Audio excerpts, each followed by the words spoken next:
नमस्कार विद्यार्थी मित्रांनो, मी विनोद नाईक. आपण पाहत आहोत इयत्ता 8वीचा विज्ञान, ज्याच्यामधील 14वा लेसन उष्णतेचे मापन व परिणाम. विद्यार्थी मित्रांनो, याच्यापूर्वी आपण 3 सेशन पाहिलेले आहेत. त्याच्यामध्ये उष्णता आणि तापमान याच्यामधला फरक काय आहे, म्हणजे एखाद्या वस्तूला हात लावल्यानंतर आपण सांगू शकतो की ती वस्तू उष्ण आहे की थंड आहे. त्याचप्रमाणे आपण त्या वस्तूचं तापमान सांगू शकत नाही, म्हणजे ते तापमान मोजण्यासाठी आपल्याला थर्मोमीटरचा म्हणजे तापमापीचा वापर करावा लागतो. वेगवेगळ्या प्रकारची थर्मोमीटर्स बाजारामध्ये उपलब्ध आहेत. जसं की आपण बघितलं क्लिनिकल थर्मोमीटर जे आहे त्याच्या सहाय्याने आपण 35 ते 42 अंश सेल्सिअस इथपर्यंतचं टेम्परेचर मोजू शकतो. कारण ही जी तापमापी आहे ती मानवाचं टेम्परेचर मोजण्यासाठी घेतली जाते. मानवी शरीराचं नॉर्मल टेम्परेचर जे आहे 37 डिग्री सेल्सिअस आहे. म्हणजेच जर आपल्याला ताप वगैरे आला तर ते टेम्परेचर वाढतं. त्याचप्रमाणे आपण प्रयोगशाळेमध्ये वापरण्यात येणारी थर्मोमीटर्स बघितली ती 110 अंश सेल्सिअस पर्यंत किंवा त्याच्यापेक्षाही जास्त अंश सेल्सिअस पर्यंत तापमान मोजू शकतात. त्याच्यानंतर आपल्या घराघरात असलेली टेम्परेचर मोजण्याची जी थर्मोमीटर्स आहेत ती म्हणजेच कुठली तर सेन्सर असलेली, म्हणजेच आपण बघतो की त्याच्यावर डिजिटल थर्मोमीटर त्यांना म्हटलं जातं. अंक येतात आणि आपला ताप किती आहे तो आपल्याला समजतो. ह्या थर्मोमीटरमध्ये अल्कोहोल किंवा पारा यांचा वापर केलेला नसतो, तर सेन्सर लावलेला असतो. त्याच्यानंतर विद्यार्थी मित्रांनो, आपण कमाल किंवा किमान तापमापी बद्दल सुद्धा बघितलं. आता ह्या सेशन मध्ये आपण कॅलरी मापीच्या साहाय्याने विशिष्ट उष्मा कसा मोजला जातो याच्याविषयी डिस्कशन करणार आहोत. चला तर मग पाहूया उष्णतेचे मापन व परिणाम याच्यामधील सेशन 4. इथे पहा कॅलरी मापी म्हणजेच कॅलरीमीटर. आपण पाहिले आहे की वस्तूचे तापमान मोजण्यासाठी तापमापी वापरली जाते, म्हणजेच थर्मोमीटर वापरलं जातं. आपल्या बॉडीचं टेम्परेचर मोजण्यासाठी थर्मोमीटर वापरलं जातं किंवा मेल्टिंग पॉईंट किंवा बॉइलिंग पॉईंट प्रयोगशाळेमध्ये काढताना तर ते थर्मोमीटर वापरलं जातं. आता वस्तूतील उष्णता मोजण्यासाठी कॅलरी मापी हे उपकरण वापरले जाते. म्हणजे आपल्याला जर उष्णता मोजायची आहे तर आपण कॅलरी मापी हे उपकरण वापरतो आणि तापमान मोजण्यासाठी तापमापी म्हणजे थर्मोमीटर हे उपकरण वापरलं जातं. आता कॅलरी मापी म्हणजे या उपकरणाद्वारे एखाद्या रासायनिक किंवा भौतिक प्रक्रियेमध्ये बाहेर पडणाऱ्या किंवा शोषित होणाऱ्या उष्णतेचे मापन आपण करू शकतो.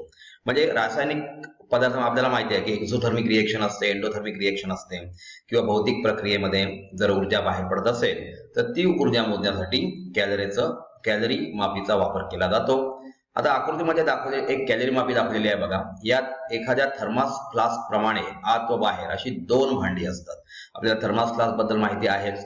थर्मास फ्लास्क मध्ये आपण चहा बराच वेळ गरम ठेवू शकतो, कारण 2 भांडी त्याच्यामध्ये असतात, बाहेरचं भांड आतलं भांड, आणि त्याच्यामध्ये निर्वात पोकळी असते जेणेकरून उष्णतेचं वहन होऊ नये, तर चहा जास्तीत जास्त वेळ गरम राहावा किंवा कोणताही गरम पदार्थ गरम राहावा. किंवा हॉटस्पॉट सुद्धा आपण बघितलेले आहेत. आता एखाद्या थर्मास प्रमाणे याची रचना असते. त्याच्यात 2 भांडी असतात. आतील भांड्यात ठेवलेल्या वस्तूची उष्णता बाहेर जाऊ शकत नाही व तसेच बाहेरील उष्णता जी आहे ती सुद्धा आतमध्ये येऊ शकत नाही. म्हणजे आतील भांडे व त्यातील वस्तू सभोवतालपासून औष्णिकदृष्ट्या अलिप्त ठेवल्या जातात. म्हणजेच आपल्याला इथे उष्णतेचं मापन किती उष्णता ह्याच्यामध्ये सामावलेली आहे ते आपण एक्झॅक्ट काढू शकतो. आता हे भांडे लक्षात घ्या, हे तांब्याचे भांडे असते. या तापमान मोजण्यासाठी एक तापमापी व द्रव ढवळण्यासाठी एक कांडी बसवलेली असते, ज्याला आपण स्टरर सुद्धा म्हणू शकतो. आता कॅलरीमीटर बद्दल आपण पुढल्या स्लाइड मध्ये पाहणार आहोत की कॅलरीमीटरची रचना एक्झॅक्टली कशी असते. बघा, कॅलरी मापीत एका स्थिर तापमानाचे पाणी ठेवलेले असते. म्हणजे एक स्थिर तापमान आपण ते काउंट करू शकतो, कारण त्याच्यामध्ये थर्मोमीटर आहे. म्हणजे पाण्याचे व आतील भांड्याचे तापमान समान असते. म्हणजे दोन्हीकडलं तापमान काय झालेलं आहे, समान झालेलं आहे. त्यात एखादी उष्ण वस्तू टाकल्यास ती वस्तू पाणी व आतील भांडे यात उष्णतेची देवाणघेवाण होते व त्यामुळे त्यांचे तापमान समान होते. आता आपण वस्तू जी आतमध्ये टाकलेली आहे विद्यार्थी मित्रांनो, ती उष्ण आहे की थंड आहे त्याच्यावर अवलंबून असतं की उष्णता दिली जाईल की उष्णता घेतली जाईल. तर आतमध्ये भांड्याचं टेम्परेचर आणि त्या पाणी टाकलेलं त्याचं टेम्परेचर, ह्या दोघांचं टेम्परेचर समान आहे. याच्यात टाकलेली वस्तू जी आपल्याला उष्णता मोजायची आहे ती जर जास्त गरम असेल तर उष्णता दिली जाईल कोणाला, पाण्याला आणि त्या भांड्याला. म्हणजे आणि जर आपण टाकलेली वस्तू थंड असेल तर ते पाण्याची आणि कॅलरी मापीची उष्णता शोषून घेईल. आता हे लक्षात घ्या की कॅलरी मापीतील आतील भांडे व त्यातील पदार्थ हे सभोवतालच्या इतर सर्व वस्तूंपासून अलिप्त ठेवलेलं असतं. आता आपण इथे काय करतो तर उष्ण वस्तूने दिलेली एकूण उष्णता व पाण्याचे व कॅलरी मापीने ग्रहण केलेली एकूण उष्णता ही समान असते. जेवढी उष्णता देईल तेवढीच उष्णता घेईल, कारण याचं कारण असं आहे की आयसोलेट केलेली सिस्टीम आहे, म्हणजे बाहेरचं जे जग आहे त्याच्यापासून ती आयसोलेट केलेली आहे, म्हणजे बाहेरची उष्णता आतमध्ये जाणार नाही किंवा आतील उष्णता बाहेर जाणार नाही. एक्सचेंज कुठे होईल तर फक्त ती टाकलेली वस्तू आणि कॅलरी मापीचं भांड आणि पाणी जे आहे उष्ण पाणी त्याच्यामध्ये ते देवाणघेवाण होईल. याचप्रमाणे आपण कॅलरी मापीतील उष्ण वस्तूच्या ऐवजी थंड वस्तू टाकली असतं, मी तुम्हाला आत्ताच सांगितलं. जर आपण थंड वस्तू टाकली तर काय होईल, त्या वस्तूचं तापमान वाढेल, कारण आतमध्ये जे पाणी आहे किंवा कॅलरी मापी आहे त्यांचं तापमान समान आहे आणि त्याच्यामध्ये उष्णतेची देवाणघेवाण होत असताना त्या थंड वस्तूकडे ती उष्णता ट्रान्सफर होईल आणि त्यामुळे कॅलरी मापीतील उष्णता कमी होईल आणि त्याचे तापमान सुद्धा कमी होईल. इथे पहा, ताप आल्यावर आई लगेच कपाळावर थंड पाण्याच्या पट्ट्या का ठेवते. आता ह्याचं कारण तुम्हाला कळेल. थंड पाण्याच्या पट्ट्या ठेवल्यामुळे काय होतं, तर डोक्याला जी उष्णता पोहोचलेली आहे, मेंदूला, जे जास्त करून मेंदूला उष्णता पोहोचता कामा नये, कारण मेंदू हा साधारण चरबीचा बनलेला असतो, तो वितळू शकतो आणि म्हणून अशा प्रकारची उष्णता डोक्यात म्हणजे मेंदूपर्यंत जाऊ नये म्हणून डोक्यावर थंड पाण्याच्या घड्या ठेवल्या जातात, जेणेकरून टेम्परेचर ते सक करतात आणि कालांतराने बघा ती पट्टी सुद्धा गरम झालेली आपल्याला दिसते. कॅलरी मापी तांब्याची का बनवतात, तर तांब्याला विशिष्ट उष्मा जो आहे तो आपण काउंट करू शकतो आणि त्याच्यामुळे कॅलरी मापी ही तांब्याची बनवतात. त्याचं अजूनही उत्तर तुम्ही काढू शकता. तुम्हाला ह्या क्वेश्चनचा आन्सर आला नाही तर आम्ही जे पुढे व्हिडिओ बनवणार आहोत त्याच्यामध्ये आपण ह्याच्याविषयी डिस्कस करणार आहोत. समजा कॅलरी मापीच्या आतील भांड्याचे वस्तुमान MC व तापमान T1 आहे व त्यात भरलेल्या पाण्याचे वस्तुमान MW, कॅलरी मापीचा म्हणून C घेतला येते आणि वॉटर म्हणून W घेतलेला आहे. पाण्याचे तापमान कॅलरी मापीचे तापमान एवढे असते म्हणजे T1च असेल. त्यात आपण MO ऑब्जेक्ट म्हणजे पदार्थ टाकलेला आहे म्हणून O घेतलेला येते वस्तुमान व TO तापमान असलेली वस्तू टाकली किंवा T0 तापमान असलेली वस्तू टाकली तर T0 हे T1 पेक्षा अधिक असल्यास ती वस्तू उष्णता पाण्याला व कॅलरी मापीला देईल. म्हणजे T0 म्हणजे ऑब्जेक्टची उष्णता जर अधिक असेल तर ती पाण्याला आणि भांड्याला उष्णता ट्रान्सफर होईल व पाण्याला कॅलरी मापीला देईल व लवकरच तिन्हींचे तापमान समान होईल. आता ही ट्रान्सफर कुठपर्यंत होऊ शकते, जोपर्यंत तिघांचे तापमान सेम होत नाही, म्हणजे कोणाचं टाकलेली वस्तू, आतमधलं पाणी आणि तांब्याचं भांड या तिघांचीही उष्णता जोपर्यंत सेम होत नाही तोपर्यंत ही देवाणघेवाण होत राहील.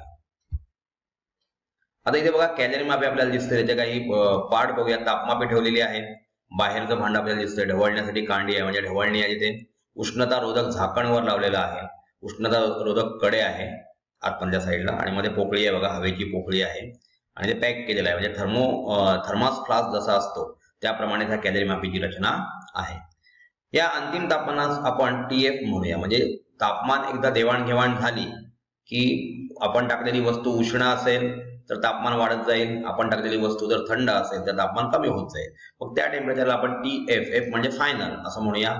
वस्तूने दिलेली एकूण उष्णता Q0 ही पाण्याने ग्रहण केलेली उष्णता QW व कॅलरी मापीने ग्रहण केलेली उष्णता QC यांच्या बेरजे एवढी असेल. म्हणजे वस्तूने उष्णता जी दिलेली आहे ती केवढी असेल तर Q0 is equal to QO म्हणूया आपण, त्याला ऑब्जेक्ट आहे म्हणून, QW प्लस QC ह्या दोघांच्या एवढी असेल. वर पाहिल्याप्रमाणे QO, QW, QC हे वस्तुमान तापमानातील बदल म्हणजे डेल्टा T व पदार्थाचा विशिष्ट उष्मा यांवर अवलंबून असते. आपण जर व्यवस्थित अभ्यास केला तर डेल्टा T म्हणजे short fall in or increase in temperature, म्हणजे त्याला डेल्टा असं म्हटलं जातं.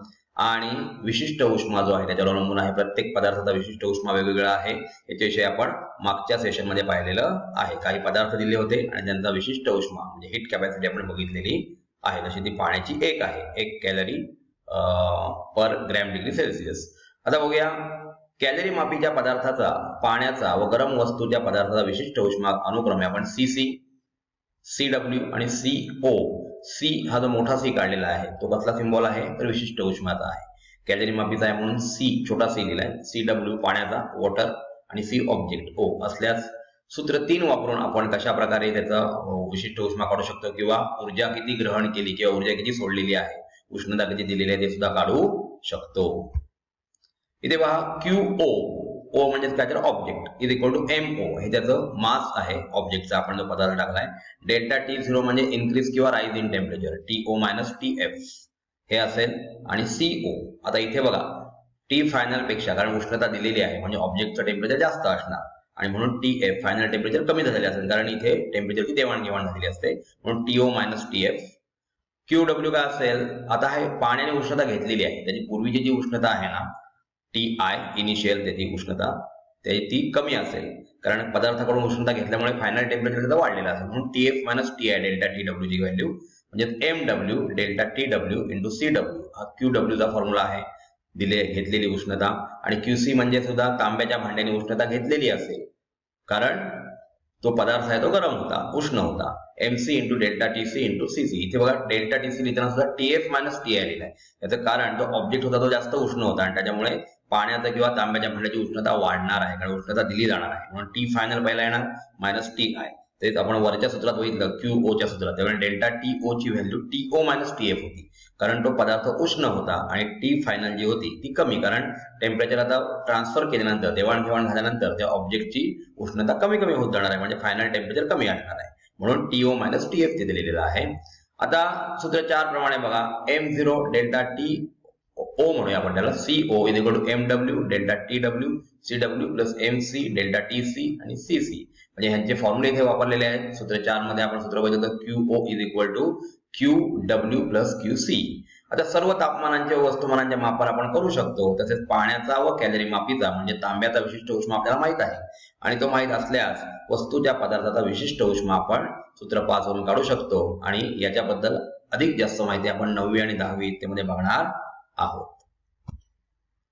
इथे बघा एक सोडवलेलं उदाहरण आहे. समजा कॅलरी मापी, त्यात असलेले पाणी व त्यात टाकलेली तांब्याची उष्ण वस्तू यांचे वस्तुमान समान आहे. कॅलरी मापीचं पण आहे समान, पाण्याचं आहे, तांब्याची उष्ण वस्तू त्याचं सुद्धा समान आहे. उष्ण वस्तूचे तापमान 60 डिग्री सेल्सिअस व पाण्याचे तापमान 30 डिग्री सेल्सिअस त्यांचं तापमान दिलेलं आहे.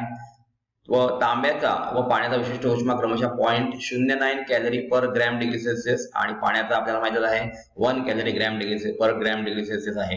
तर पाण्याचे अंतिम तापमान किती? आता आपल्याला माहिती आहे MO MW MC, कारण ठिकाणचं वस्तुमान सेम आहे म्हणून ते तिघे इक्वल दाखवले, इज इक्वल टू M आहे. TI बरोबर 30 आहे इनिशियल टेम्परेचर, त्याच्यानंतर TO ऑब्जेक्टचं 60 डिग्री सेल्सिअस, TF तुम्हाला काढायचं आहे.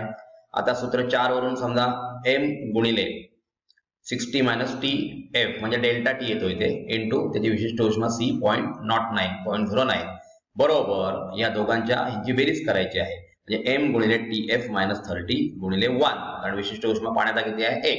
हे सूत्र वापरायचं कुठलं, QO बरोबर QC अधिक QW. तर M गुणिले TF फायनल टेम्परेचर आपल्याला काढायचं आहे -30 आहे त्याचं टेम्परेचर, इंटू 0.09. तर अशा प्रकारे जर M सगळीकडे सारखा आहे तो कॅन्सल होतो कॉमन निघून, आणि 60 - TF into 0.09 is equal to TF - 30 हा ब्रॅकेट सुद्धा कॉमन आहे, आणि ब्रॅकेटमध्ये 1 + 0.09 ची बेरीज होऊन 1.09 येईल, आणि 60 इंटू 0.09 म्हणजे आपण मल्टिप्लाय केलेला आहे -30 इंटू 1.09 यांची मल्टिप्लिकेशन, आणि TF दोन्ही राईट हँड साईडला आणलेले आहेत. त्याच्यावर आपण जर कॅल्क्युलेशन केलं तर TF ची व्हॅल्यू 32.29 डिग्री सेल्सिअस इतकी दिसते, म्हणजे पाण्याचे अंतिम तापमान किती असेल तर 32.29 डिग्री सेल्सिअस. आता हे जे किमती दिलेल्या आहेत ते आपण नोटबुकवर घेऊन त्यांचं मल्टिप्लिकेशन करून काढू शकतो. इथे बघा उष्णतेचे परिणाम, आपल्याला माहिती आहे उष्णतेचे परिणाम काय होत असतात. आपण तो जो बलून बघतो त्या बलून मध्ये खाली जर उष्णता दिली तर हवेचं प्रसरण होतं आणि तो बलून वर उडत जातो. आपण मागील इयत्तांमध्ये उष्णतेचे पदार्थावर होणारे 2 परिणाम पाहिलेले आहेत, एक आकुंचन आणि प्रसरण. उष्णता वाढली तर प्रसरण होतं. आपल्याला माहिती आहे उन्हाळ्याच्या दिवसामध्ये आपली जी सायकल असते सायकलच्या ट्यूब मधील हवा जी असते ती प्रसरण पावते आणि जास्त हवा ठेवली तर ती ट्यूब फुटण्याची शक्यता असते. नंतर अवस्थांतरणामध्ये आपण काय बघितलं तर बर्फाचं रूपांतर हीट दिल्यानंतर पाण्यात होतं, म्हणजे सॉलिड स्टेटचं कन्व्हर्जन लिक्विड स्टेटमध्ये, आणि पाण्याला उष्णता दिली की त्याचं रूपांतर वाफेमध्ये होतं, म्हणजे लिक्विड स्टेटचं कन्व्हर्जन गॅसियस स्टेटमध्ये होतं. म्हणजे त्याची उष्णता काढून घेतली तर परत गॅसियस स्टेटचं कन्व्हर्जन कशामध्ये होतं, वाफेचं रूपांतर पाण्याच्या द्रवामध्ये, आणि द्रवापासून उष्णता काढून घेतली फ्रीजमध्ये ठेवल्यानंतर त्याचं रूपांतर बर्फामध्ये होतं. ह्याला अवस्थांतरण म्हणतात. तर असे 2 प्रकार आपण उष्णतेचे पाहिलेले आहेत परिणामांचे. या पाठात आपण प्रसरणाविषयी अधिक जाणून घेणार आहोत, म्हणजे प्रसरणाविषयी जाणून घेणार आहोत. अवस्थांतरणाविषयी आपण पुढल्या इथे बघणार आहोत. तर प्रसरण म्हणजे एक्सपान्शन. कोणत्याही पदार्थाला उष्णता दिला गेल्यास त्याचे तापमान वाढत जाते, तसेच त्याचे प्रसरण होते. होणारे प्रसरण त्याच्या तापमानावर अवलंबून असते. उष्णतेमुळे स्थायू, द्रव व वायू अशा सर्व पदार्थांचे प्रसरण होत असते. विद्यार्थी मित्रांनो, याच्यासाठी मी तुम्हाला ह्या लेसनच्या सुरुवातीलाच एक एक्झाम्पल दिलं होतं की जो लोहार असतो तो बैलगाडीच्या चाकावर ती धाव चढवत असतो, ती लोखंडाची आहे. ती पहिली लोखंडाची धाव जी असते ती गरम करून लाल केली जाते, त्यामुळे त्याचं प्रसरण होतं आणि ते इझिली त्या चाकावर बसते आणि चाकावर बसल्यानंतर त्याच्यावर थंड पाणी टाकलं जातं जेणेकरून त्याचं आकुंचन होतं आणि ती धाव जी असते ती त्याच्यावर फिट बसते. अशा प्रकारे प्रसरण आणि आकुंचनाचा आपण वापर करून घेतो. इथे बघा स्थायूचे प्रसरण, एक्सपान्शन ऑफ सॉलिड्स मध्ये बघा एक रेषीय प्रसरण म्हणजे काय, लिनियर एक्सपान्शन. स्थायूचे एक रेषीय प्रसरण म्हणजे तापमान वाढीमुळे तार किंवा सळईच्या रूपातील स्थायूच्या लांबीत होणारी वाढ. एक रेषीय म्हणजे एका रेषेवर वाढणार म्हणजे लांबी वाढणार. आपण तापमान दिलं तर त्याच्यामुळे किंवा उष्णता दिली तर त्याच्यामुळे त्याच्या लांबीत वाढ होते, याला एक रेषीय प्रसरण असं म्हणतात. एका L1 लांबीच्या सळईचे तापमान T1 पासून T2 पर्यंत वाढलेले असते, जी लांबी L2 होते, म्हणजे थोडीशी लांबी तिची वाढते, ती प्रसरण पावते. सळईच्या लांबीतील वाढ ही सळईच्या मूळ लांबी व केलेल्या तापमान वाढीच्या delta T equal to T2 - T1. Delta T म्हणजे दोन टेम्परेचर मधला फरक आहे, यांच्या अनुपातात असते, म्हणजे ह्याला समानुपाती असते. म्हणजे लांबीतील बदल खालीलप्रमाणे लिहिता येतो. लांबीतील बदल हा डायरेक्टली प्रोपोर्शनल कोणाला आहे, मूळ लांबी गुणिले तापमानातील बदल. म्हणजे तापमानातील बदल जेवढा जास्त असेल तेवढी लांबी सुद्धा बदलत जाते. आता लांबीतील बदल म्हणजे नंतरची लांबी L2 आहे आणि सुरुवातीची लांबी L1 आहे, म्हणजे L2 - L1 directly proportional to L1 ही मूळ लांबी आहे आणि तापमानातील बदल डेल्टा टी दाखवला जातो. आता इथे प्रोपोर्शनॅलिटी साइन काढून एक प्रोपोर्शनॅलिटी कॉन्स्टंट घेतलेला आहे लॅम्बडा. तर इथे बघा L2 हा -L1 इकडे आणला पलीकडे की lambda L1 into delta T plus L1 होणार आहे आणि L1 आपण कॉमन बाहेर काढला की आतमध्ये राहणार आहे 1 प्लस, म्हणजे L1 चा पूर्ण बाहेर आल्यामुळे 1 प्लस डेल्टा लॅम्बडा टी. आता इथे लॅम्बडा हा स्थिरांक असून त्यास पदार्थाचा एक रेषीय प्रसरणांक म्हणतात. ही जी किंमत आहे ती लक्षात ठेवा. म्हणजे लॅम्बडाला काय म्हटलं जातं, तर हा एक रेषीय प्रसरणांक आहे आणि तो कॉन्स्टंट असतो.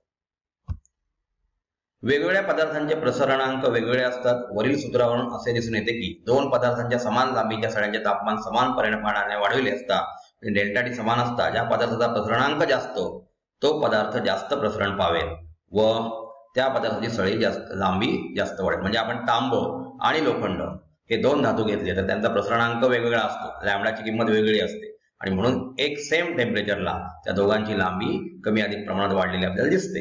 आता वरील सूत्रावरून आपण पदार्थाचा प्रसरणांक लिहू शकतो लॅम्बडा बरोबर. आता आपण जर लॅम्बडा काढला तर तो मल्टिप्लाय आहे L1 प्लस डेल्टा टी, तो पलीकडे जाऊन डिवाइड होईल, म्हणजे L2 - L1 divide by L1 delta T. म्हणजे प्रसरणांक हा एकक लांबीच्या सळईचे तापमान एककाने वाढवल्यावर तिच्या लांबीत होणारा बदल दर्शवतो. म्हणजे एकक लांबी म्हणजे ती 1 सेंटीमीटर, 1 मिलीमीटर, 1 मीटर काही असू शकते. तर ह्याच्यामध्ये होणारा तो काय दाखवतो, सळईचे तापमान एककाने वाढवल्यास तिच्या लांबीत होणारा बदल दर्शवतो. वरील सूत्रावरून दिसून येते की प्रसरणांकाचे एकक तापमानाच्या एककाच्या व्यस्त म्हणजे 1 प्रति डिग्री सेल्सिअस असते, कारण डेल्टा टी हा डिनॉमिनेटरला गेलेला आहे म्हणजे एकमेकांच्या व्यस्त आहे आणि म्हणून ते जे आपण हे बघतो की प्रसरणांकाचे एकक लॅम्बडा जो आहे तो तापमानाच्या एककाच्या व्यस्त प्रमाणात आहे. खालील तक्त्यातील काही पदार्थांचे प्रसरणांक दिलेले आहेत ते आपण आता इथे पाहणार आहोत. इथे पहा तांब्याचा एक रेषीय प्रसरणांक किती आहे, 17 × 10⁻⁶ प्रति डिग्री सेल्सिअस. नंतर ॲल्युमिनियमचा 23.1 आहे, लोखंडाचा 11.5, चांदीचा 18 आहे, अल्कोहोलचा 1 आहे, पाण्याचा 0.2, पाऱ्याचा 0.2, त्याच्यानंतर क्लोरोफॉर्म 1.3, हायड्रोजन 3.66, हेलियम जो आहे त्याचा 3.66 ×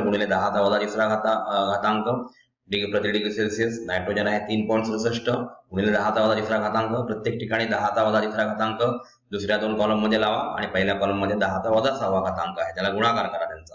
आणि सल्फर डायऑक्साईडचा आहे 3.90 × 10⁻³ प्रति डिग्री सेल्सिअस. अशा प्रकारे प्रत्येक स्थायू पदार्थाचा किंवा द्रव पदार्थाचा, वायू पदार्थाचा हा प्रसरणांक जो आहे एक रेषीय प्रसरणांक, लांबीमध्ये होणारी वाढ ही वेगवेगळी असते.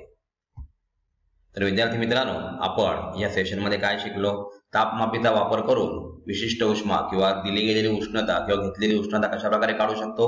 त्याचप्रमाणे एक रेषीय प्रसरणांकाबद्दल आपण बघितलं, जसं की प्रत्येक पदार्थाला द्रवरूप असो, स्थायू रूप असो किंवा वायू रूप असो यांच्यामध्ये एक रेषीय प्रसरण होत असतो आणि बऱ्याचशा पदार्थांचा प्रसरणांक आपण या आधी टेबलमध्ये पाहिलेला आहे. धन्यवाद.